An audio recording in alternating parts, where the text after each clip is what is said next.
முடிஞ்சு போச்சு.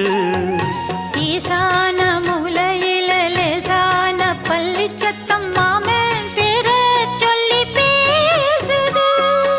ஆறாத சோகந்தன்ன தீராம சேர்த்து வச்சு ஊரும் சேர்ந்து என்ன ஏசுது. மாமா மாமா உன்னத்தானே எண்ணி நானும் நாளும் தவித்தேனே.